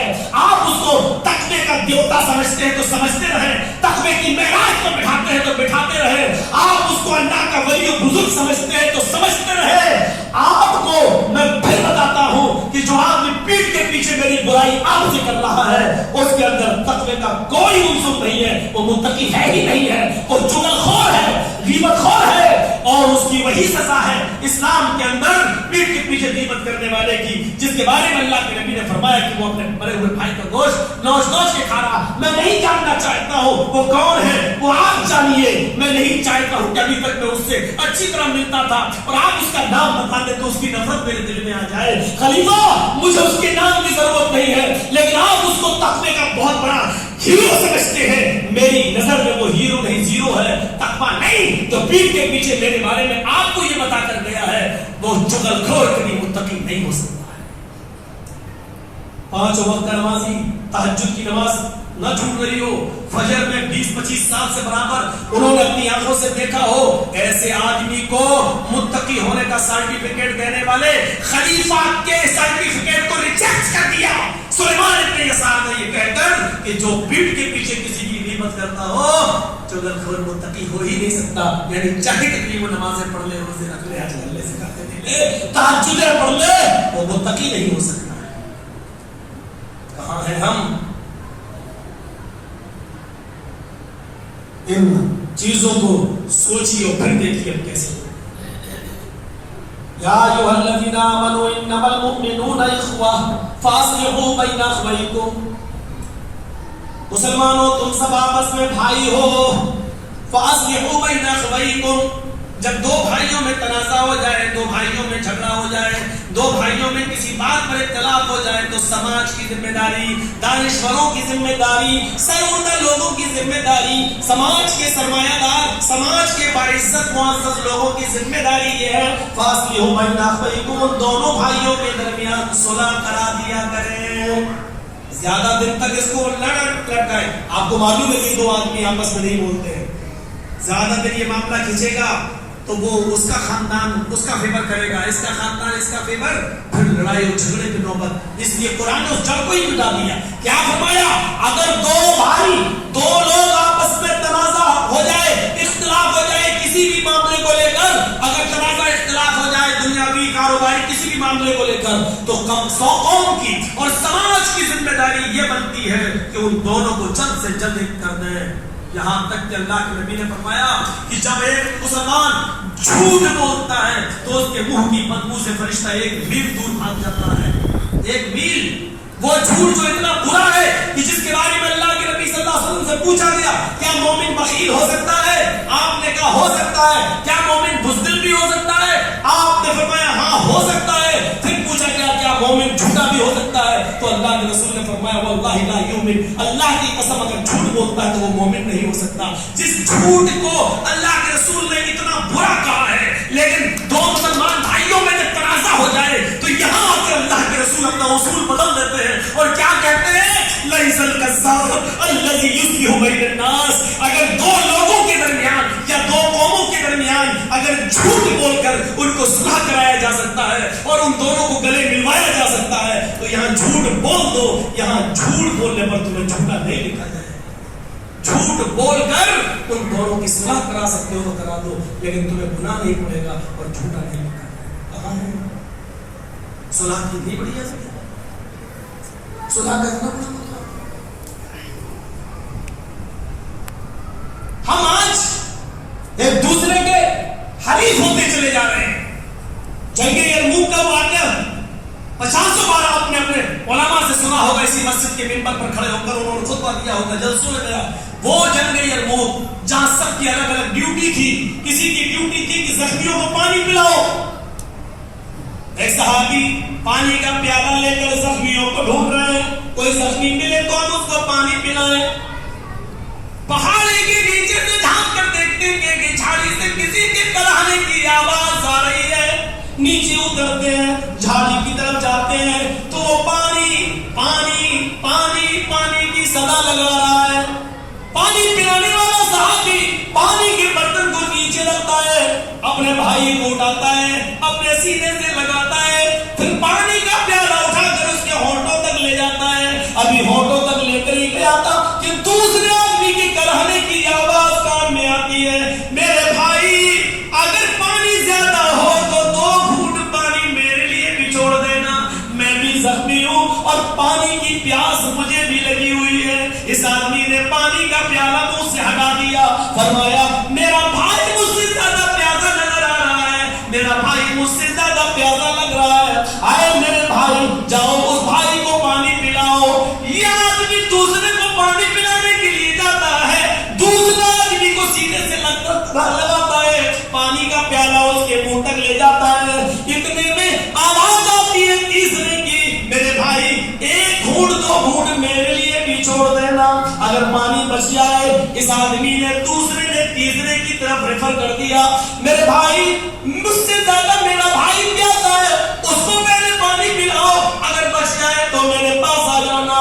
یہ تیسرے کے پاس جاتا ہے، اس کو اٹھاتا ہے، جیسے اپنے سینے سے لگایا، پھر پانی کا برتن لے کر اس کے ہونٹوں تک لگایا، لیکن اس کے ہونٹ نہیں ہل رہے۔ اس نے بار بار ہونٹ کھولو لیکن ہونٹ نہیں کھل رہے، اس نے جھنجھوڑا لیکن ہلنا ڈلنا بند۔ پانی کا برتن زمین پر رکھ کر دبایا، سینہ ہی نہ دبایا، لیکن سانس اکڑ چکی تھی، بار بار جھنجھوڑ کر ٹٹول کر دیکھا، ہلا ڈلا کے دیکھا، لیکن روح کب سے ان سوئی سے پرواز ہو گئی۔ تیسرے انتقال کر گئے، اس نے پانی اٹھایا، چلے دوسرے کو پلا دے، دوسرے کے پاس تو کیا دیکھتے ہیں کہ دوسرے نے بھی اپنی جان آفری کے سپرد کر دی, وہ بھی اس دنیا سے رخصت ہو چکے ہیں. وہ لوٹ کر پہلے کے پاس آیا تو کیا دیکھتا ہے کہ پہلا بھی آب حیات سے اپنی پیاس بجھا چکا ہے, پہلا بھی انتقال کر گیا ہے. میرے بھائیو, یہ وہ مسلمان تھے جو محمد رسول اللہ کے آنے سے پہلے ایک آدمی کی بکری دوسرے کے کھیت میں چلی جاتی تھی تو اتنی سی بات کو لے کر 27 سال لڑائیاں چلتی تھی, جنگیں بند نہیں ہوتی تھی. اور 27 سال کے بعد جب دونوں گاؤں اور دونوں خاندانوں میں مرنے والوں کی تعداد گنی جاتی تھی تو 40,000 تک پہنچ جاتی تھی, لیکن پھر بھی جھگڑا ختم نہیں ہوتا تھا. ایسی بدقماش قوم اور ایسی لڑنے اور مرنے اور مارنے والی قوم کو اللہ کے رسول نے ایسا بنا دیا کہ ایک دوسرا پانی کے لیے ایک دوسرے کے لیے جان دینے لگا, خود پانی نہیں پیتا دوسرے کو پلانے لگا. اللہ نے اس نعمت پر احسان جتایا ہے اور فرمایا وَاذْكُرُوا نِعْمَتَ اللَّهِ عَلَيْكُمْ إِذْ كُنْتُمْ أَعْدَاءً فَأَلَّفَ بَيْنَ قُلُوبِكُمْ فَأَصْبَحْتُمْ بِنِعْمَتِهِ إِخْوَانًا. اللہ کی اس نعمت کو یاد کرو, اللہ کی اس نعمت کو یاد کرو جو اس نے تمہارے اوپر کی ہے. آپس میں تم ایک دوسرے کے دشمن تھے, اذ کنتم اعداء, تم آپس میں ایک دوسرے کے حریف تھے, تم آپس میں ایک دوسرے کے دشمن تھے. فَأَلَّفَ بَيْنَ قُلُوبِكُمْ, تو اللہ نے تمہارے دلوں میں الفت ڈال دی, اللہ نے تمہارے دلوں میں محبت پیدا کر دی. فَأَصْبَحْتُمْ بِنِعْمَتِهِ إِخْوَانًا, تو تم اللہ کی اس نعمت سے بھائی بھائی بن گئے, آپس میں ایک دوسرے کے ہمدرد اور غمخوار ہو گئے. یہ کم بڑی نعمت تھی, اور وہ نعمت کیا ہے؟ جناب محمد رسول اللہ صلی اللہ علیہ وسلم کا رسول بن کر دنیا میں آ جانا. اللہ کی اس نعمت سے تم آپس میں بھائی بھائی بن گئے. یہ چیز ہمارے اندر ہے,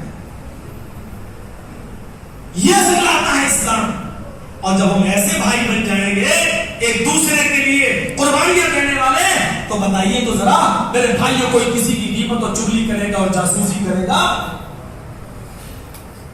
حضرت سعید ابن جبیر کا ایک واقعہ سنا کہ میں اپنی بات کو ختم کر دوں گا. آپ لوگوں کو سننا تو ہے نہیں, اپنا یوٹیوب چینل چلانا ہے اور اس کا پروموشن کرنا اور پیسہ کمانا ہے. جب سے دیکھ رہا ہوں تب سے یہی ہو رہا ہے, اسٹڈی نہیں کر پا رہے ہیں آپ لوگ. یہ سب بات میں لاتے ہیں, بتائیے اسٹینڈ اعلان کب سے ہو چکا ہے. دوسروں کو ڈسٹرب کرتے, خود نہیں سنیں گے دوسروں کو بھی نہیں سنیں گے. حضرت سعید ابن جبیر حجاج ابن یوسف کے ظلم کا شکار ہو گئے. اور سنو, یہ واقعہ ہمارے ضمیر کو جھنجھوڑ دے گا. سعید ابن جبیر حجاج ابن یوسف کے ظلم کا شکار ہو گئے, اور حجاج نے اعلان کر دیا سعید بھاگے بھاگے پھر رہے ہیں, یہ جہاں ملے ان کو گرفتار کر کے میرے سامنے زندہ لایا جائے, کیونکہ سعید کا قتل میں اپنی آنکھوں کے سامنے ہوتا ہوا دیکھنا چاہتا ہوں. لوگ ڈھونڈنے لگے, پولیس چپے چپے پر, لیکن نہیں مل رہے سے. ایک بار جاسوسی ہو گئی اور حجاج ابن یوسف کے 2 پولیس والوں کو کسی نے بتا دیا کہ فلاں گھر میں رات میں اتنے وقت اتنی رات گزر جانے کے بعد وہ آئیں گے اور یہاں سوئیں گے. حجاج ابن یوسف کی 2 پولیس والے رات کو اتنے ہی بجے پہنچتے ہیں اور اس گھر پہ چھاپا مارتے ہیں اور سعید ابن جبیر کو گرفتار کرتے ہیں. جاسوسی کرنے والے کون تھے؟ اپنے. خبر دینے والے کون تھے؟ اپنے. اپنے ہی خبر دیتے ہیں, ورنہ دوسروں کو پتہ نہیں چلتا. ہمارے یہاں تو یہ حال تھا کہ 5 لوگوں کو نماز پڑھنے کی اجازت مل گئی, لیکن 5 سے زیادہ نہیں آئیں گے, تو ہم لوگ احتیاطاً 4-5 ہی پڑھ رہے تھے. اب جو زیادہ آ رہے تھے, بھائی اپنے گھروں میں پڑھ لو یار, کہیں اور چلے جاؤ. جن کو نہیں آنے دیا انہی میں سے کوئی بکری کر رہے ہیں, صاحب وہاں اتنے لوگ نماز پڑھ رہے ہیں. پولیس آ رہی ہے, دیکھ رہی ہے, 5 سے زیادہ ہوئے پکڑ کے لے جا رہی ہے, اور زبردست کمائی 20,000-25,000 سے نیچے لے کے نہیں چھوڑ رہے. اپنے نقصان پہنچاتے ہیں. اپنے چلاتے رہے پورے سال نماز نماز نماز, تو مسجدیں خالی رہی. اور جب قدرت کا ایک عذاب آیا کرونا اور کہا کہ نہیں مسجدیں بند کرو, مسجدیں بند ہو گئی, اور جب اجازت ملی تو اب سب چاہ رہے تھے کہ نماز پڑھیں. جب بلاتے تو کوئی نہیں آتا, اور جب منع کر دیا گیا تو ہائے میں مجھے کیوں روک رہا مسجد, میں بھی جاؤں گا, میں بھی جاؤں گا, تیرے باپ کی مسجد ہے میں بھی پڑھوں گا. تب یہ چلا, یہ ہے آج ہمارا حال. لاک ڈاؤن میں ہمیں 5-6 مرتبہ ہمیں جانا پڑا بات کرنے کے لیے. بلایا کہ آپ کی مسجد, آپ متولی اس مسجد کے, آپ سیکریٹری ہیں شاہد مسجد کے, کیسے اتنے لوگ آئے, جانا پڑا. بھائی کیا کروں, منع کیا ہے, میں نے اعلان دکھلایا ان کو, میں نے اپنے لیٹر پیڈ دکھلایا, دیکھو میں نے لکھ کے دیا سب کو, میری ذمہ داری ختم ہے, جہاں تک ہو سکا بچایا گیا. لیکن جاسوسی اپنے کرتے ہیں, اپنے انعام دے دیا جاتا نا, انعام یہ لو اتنا ملے گا کرو, کہتے تو ہے. شاید ہم نے کہیں سنایا تھا آپ ہی کے علاقے میں ایک اچھی نسل کی گائے خریدو یا بھینس تو کم سے کم 15-20-25 ہزار کی ملے گی. بکرا خریدو تو وہ بھی 10-15 ہزار سے کم کا نہیں ملے گا. ایک اچھی نسل کا کتا خریدو, میڈیم کوالٹی کا کتا, تو وہ بھی آپ کو 5-6 ہزار 10 ہزار سے کم نہیں ملے گا. لیکن مسلمانوں کو 500 روپے دے دو کسی کو تو آپ کا ووٹ وہی پڑے گا جہاں یہ 500 روپے دیے ووٹ ہمارا. ہمارے ضمیر کی قیمت کتے سے بھی کم. کتے کو 15 سے 20 ہزار میں خریدنا پڑتا ہے, لیکن مسلمانوں ہمیں 500 روپے میں ہمارا سودا کر دو, 1000 روپے میں ہمارے ضمیر بک جاتے ہیں, ہماری خودداریاں بک جاتی ہیں. ایک کتے سے بھی زیادہ حقیر ہے ہماری قیمت, ایک کتے سے بھی زیادہ کم ہے ہماری قیمت. بولوں بہار بنگال میں ایسا سخت بول بول کر بولنے کی عادت ہوگی, نہیں کنٹرول ہوتا ہے مجھ پر. مخبری کر دی گئی, پکڑ لیے گئے سعید بن جبیر, لیکن حجاج بن یوسف کے پاس لے جانے میں 10-15 دن کا سفر ہے. اتنی دور پکڑے گئے, ان کو لے جایا, رات میں نماز بھی پڑھتے ہیں. پولیس والے جب سستاتے ہیں تو یہ رات میں نماز پڑھنا شروع کر دیتے ہیں, دن میں روزہ رکھتے ہیں, کیونکہ یقین تھا کہ مجھے قتل کر دیا جائے گا. 4-5 دن کا سفر جب پولیس والوں کے ساتھ کر لیا تو ان دونوں پولیس والوں کو بڑا رحم آ گیا. کہا یار سعید تو بڑے نیک آدمی ہے, ان کے پاس جو کھانا کوئی دے جاتا ہے راستے میں تو یہ ہم لوگوں کو چھوڑ کے نہیں کھاتے ہیں, نماز پڑھتے ہیں, تہجد پڑھتے ہیں. یہ حجاج اپنے یوسف کے ظلم کا شکار ہو گئے بیچارے, اور ان کو اگر ہم نے حجاج کے پاس پیش کر دیا تو حجاج ان کو مار ڈالے گا. ایسا کرو اس بیچارے کو چھوڑ دو چپ چاپ سے, ہم حجاج سے کہہ دیں گے کہ ہم کو ملے ہی نہیں. پولیس والوں کو رحم آ گیا. یہ تہجد کی نماز پڑھ کے جلدی فارغ ہوئے, ان دونوں پولیس والوں نے ان سے کہا سعید بن جبیر سے, اے سعید تم بڑے نیک انسان ہو, تمہارا اخلاق بہت اچھا ہے, ہمیں یقین ہے کہ تم بے گناہ ہو, اور حجاج تمہیں اپنے ظلم کا نشانہ بنا دے گا, قتل کر دے گا. ہمارا مشورہ ہے سعید ہم دونوں تمہیں چھوڑ دیتے ہیں, رات کا اندھیرا ہے, یہاں سے نکل جاؤ کھیت, اور پھر دن میں کہیں چھپ جانا, پھر دوسری تیسری رات آپ سفر کرنا, اور بارڈر کو پار کر کے دوسرے ملک میں تم چلے جاؤ گے, پھر تمہیں کوئی خطرہ نہیں, لیکن دن میں سفر مت کرنا, رات میں ہی. سعید بن جبیر نے کہا ان پولیس والوں سے شکریہ, جزاکم اللہ, آپ نے میرے اوپر بہت بڑا احسان کیا ہے, ہم تمہارے اس احسان کا بدلہ اگر کبھی موقع لگا تو اچھی طرح چکائیں گے انشاءاللہ. اللہ مجھے بھی خدمت کا کبھی موقع دے گا تو ہم ضرور آپ کی کوئی خدمت کریں گے. ٹھیک ہے میں رخصت ہوتا ہوں. حجاج ابن یوسف کے پولیس والوں نے ان کو چھوڑ دیا.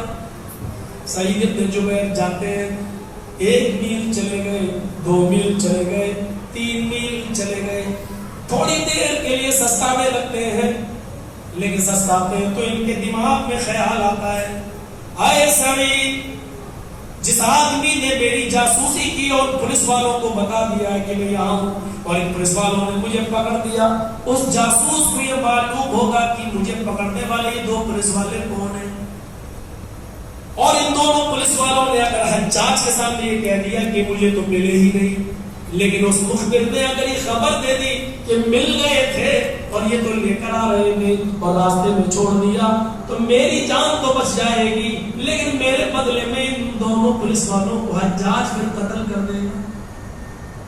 اے سعید، تیرا اسلام، تیرا ایمان تجھے یہ نہیں سکھلاتا ہے کہ اپنے آپ کو بچانے کے لیے ان دو پولیس والوں کی زندگی کو خطرے میں ڈال۔ یہ وہیں سے پلٹتے ہیں اور لوٹ کر آتے ہیں اور 2-3 میل میں پیدل سفر کر کے ان پولیس والوں کے پاس پہنچ جاتے ہیں۔ اے میرے بھائیوں، میں تو بھاگ گیا تھا، لیکن میں نے سوچا اگر حجاج کو یہ پتہ چل گیا کہ میں تمہیں مل گیا تھا اور تم نے مجھے چھوڑ دیا تو تم دونوں کو وہ قتل کر دے گا، اور میں یہ نہیں چاہتا کہ میں بچ جاؤں اور میرے بدلے میں تم دونوں قتل کر کے جاؤ، اس لیے میں یہاں آیا ہوں۔ ان لوگوں نے کہا سعید، حجاج کو کیسے پتہ چلے گا؟ کہ جیسے تمہیں ہمارے فلاں آدمی کے گھر میں موجود رہنے کا اور رات میں اتنے وقت آنے کا پتہ جس طرح چلا، اسی طرح حجاج کا وہ جاسوس حجاج کو بتلا دے گا۔ یہ تو صحیح ہے، لیکن ہم پھر بھی جھوٹ بول کے اپنا بچاؤ اختیار کر لیں گے۔ فرمایا نہیں کر پاؤ گے، حجاج بڑا ظالم ہے، اگر اس کو یقین ہو گیا اور پتہ چل گیا کہ تم نے مجھے چھوڑا تو تم دونوں کو وہ قتل کر دے گا۔ کہا نہیں آپ جائیے، کہا نہیں میں نہیں جاؤں گا، یہ بار بار بھیج رہے ہیں، یہ بار بار منع کر رہے ہیں۔ سعید کی ضد غالب آ گئی اور پولیس والے بیچارے ہار گئے، پولیس والوں کو لے کے آنا پڑا، سعید جانے کے لیے تیار نہیں، اور اس کے بعد پولیس والوں نے ان کو یعنی سعید ابن جبیر کو حجاج کے سامنے پیش کیا۔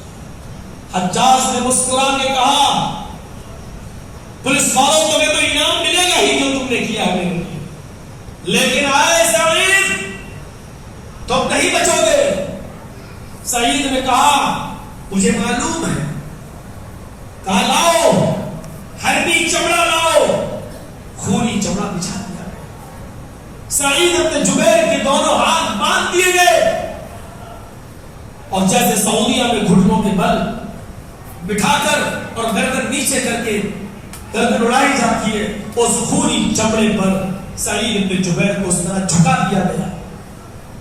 سعید ابن جبیر نے زور سے پڑھا اشہد ان لا الہ الا اللہ واشہد ان محمدا عبدہ ورسولہ، لیکن حجاج پر کوئی اثر نہیں پڑا، اور حجاج کے جلاد نے حجاج ابن یوسف کے سامنے ایک زوردار تلوار ان کی گردن پہ ماری اور ایک ہی جھٹکے کے اندر سعید ابن جبیر کی گردن الگ کر دی گئی۔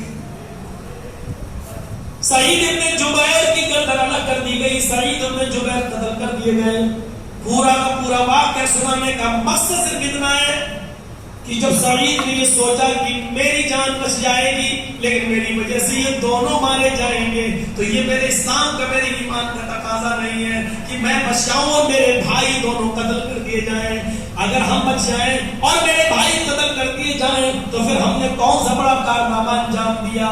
سعید نے اپنے آپ کو بچنے کے باوجود، چھوڑے جانے کے باوجود بھی سعید نے اپنے آپ کو بچا ہوا نہیں سمجھا، بلکہ ان پولیس والوں کے ہاتھ اپنے آپ کو سرنڈر کر دیا اور حجاج کے ہاتھوں قتل کر دیے، کروا لیا، لیکن اپنی وجہ سے ان دونوں پولیس والوں کی زندگی کو خطرے میں نہیں ڈالا۔ یہ تھا ایک جذبہ، ایک مسلمان دوسرے مسلمان کے بارے میں یہ سوچ رکھتا تھا، اور آج اسی سوچ کی ضرورت ہے، اسی سوچ کی ضرورت ہے آج۔ میرے پیارے ساتھیوں، ہندوستان کے حالات ایسے ہو چکے ہیں آج، کہاں یہ آدمی سب سوچ رہا ہے؟ آپ دیکھ لیجئے، میرے پاس بھی دعوت نامے آ رہے ہیں فون پر، مولانا صاحب میرے پاس آ جائیے، میری پارٹی میں آ جائیے، میں آپ کو ہیلی کاپٹر سے گھماؤں گا۔ یہاں تک مجھ سے کہا گیا کہ آپ اپنے جلسوں میں ان پولیٹیشین لوگوں کے خلاف جتنا بولتے ہو نا، آپ کھل کر بولیے گا اور جتنی گالیاں دے سکے دیجیے گا، آپ کے اوپر ایک کیس بھی میں درج نہیں ہونے دوں گا۔ یہاں تک مجھ سے کہا گیا، اللہ کے گھر میں بیٹھا ہوں میں، یہاں تک مجھ سے کہا گیا۔ کیوں؟ تمہارا تعاون کر دینے سے اور تمہارا پرچار کر دینے سے تھوڑا سا فائدہ تمہارا ہو رہا ہے، لیکن نقصان ہمارا بہت بڑا ہو رہا ہے، اور شریعت یہ کہتی ہے کہ بڑے نقصان سے بچنے کے لیے چھوٹا نقصان کر دو۔ ابھی میرے بھائی کا ہاتھ دیکھ رہے ہیں، کل بتایا تھا میں نے پھوپھا کرنے کا پیر کٹنے کی نوبت ہے. ڈاکٹر صاحب کہہ چکا ہے پیر نہیں کٹا تو تمہاری زندگی کو خطرہ ہے. تو ایک طرف زندگی ہے، ایک طرف پیر ہے. پیر بھی پیارا، زندگی بھی پیاری، لیکن عقل مندی یہ ہے کہ پیر کٹا کر زندگی کو بچا لیا جائے. چھوٹا نقصان کر کے بڑے نقصان سے ہم اپنے آپ کو بچا لیں. ایک عورت جب بچہ پیدا ہوتا ہے، ڈلیوری اس کی ہوتی ہے، اور ڈاکٹر ایک موقع پہ کہتا ہے تو بچے کو بچا سکتے ہیں یا ماں کو، بتائیے کس کو بچائیں؟ ایسے موقع پر دل پر ہاتھ رکھ. بچہ بھی پیارا ہے، نہیں چاہتا ہوں کہ بچہ ضائع ہو، اور بیوی ہماری ختم، یہ نہیں چاہتا ہوں کہ بیوی بھی ضائع ہو. لیکن اس موقع پر جب حالات ایسے ہو جاتے ہیں کہ ماں اور بیٹے میں سے بچے ایک ہی کو بچایا جا سکتا ہے، اس وقت دل پر ہاتھ رکھ کر یہ کہا جاتا ہے کہ بیوی کو بچا لو، اس کی ماں کو بچا لو، بچہ جا رہا ہے، کوئی بات نہیں ہوتا، قسمت میں اور ہوگے تو پھر دے گا. میرے بھائی اس وقت انسان چھوٹا نقصان کر کے بڑے نقصان سے اپنے آپ کو بچا لیتا ہے. یہی چیز ہم بہار اور بنگال میں چیخ چیخ کر اشارے کرتے گئے، اور آج بھی اشارے کر رہے ہیں. مسلمانوں، اگر چھوٹا نقصان تمہیں کرنا ہو تو کر دینا، لیکن بڑے نقصان سے اپنے آپ کو بچا لینا. آدمی کھل کے کہے گا کہ فلاں پارٹی کو ووٹ دو، کھل کے کہے گا یہ کرو. ہم کوئی راجنیتی جلسوں میں جا رہے ہیں کیا؟ ہم دینی جلسوں میں جا رہے ہیں، اور وہاں ایک مسلمان ہونے کے ناطے ایک احساس دلانا ہے کہ چھوٹا نقصان اگر ہو رہا ہے، ہمارے 2 4 5 کینڈیڈیٹ کا اگر نقصان ہو کر اگر ہم بڑے نقصان سے بچ جائیں، کسی دہشت گرد پارٹی کے وجود میں آنے سے اگر ہم اپنے آپ کو بچا لیں، ایسی پارٹی جو خون کی ندیاں بہاتی ہو اور خون خرابہ کرنے میں ایکسپرٹ ہو، اس کی نظر میں پلوامہ میں مرنے والے سینکوں کی بھی پرواہ نہ ہو. میرے بھائیوں، ایسی پارٹی سے اگر ہم اپنے آپ کو بچا لیں تو یہ سمجھ لو کہ یہ سودا نقصان کا نہیں بلکہ فائدے کا سودا ہے. اس لیے چھوٹا نقصان کر کے بڑے نقصان سے اپنے آپ کو بچانا یہ وقت کی ایک بہت بڑی ضرورت ہے. میرے بھائیوں، یہ اشارے ہی ہم کر رہے ہیں، ہم زیادہ لمبا چوڑا خطاب نہیں کریں گے. بس مجھے جو بتانا تھا وہ بتا دیا. اللہ سے دعا کیجیے کہ بارے اللہ ہم تمام مسلمان بھائیوں کو ایک پلیٹ فارم پر قائم کریں، اتفاق اور اتحاد ہمارے دلوں کے اندر پیدا فرما دے. اور اللہ غیبت سے، چغلی سے، جاسوسی سے ہمیں نجات عطا فرما. اور اے الہ، ہم تجھ سے یہ بھی دعا کرتے ہیں کہ جب تک ہم زندہ رہیں اے اللہ ہمیں اسلام پہ زندہ رکھنا، اور جب ہمارا خاتمہ ہو تو ایمان پر ہمارا خاتمہ فرمانا. وما علینا الا البلاغ المبین وآخر دعوانا ان الحمد للہ رب العالمین. السلام علیکم ورحمۃ اللہ وبرکاتہ. قل إن كنتم تحبون الله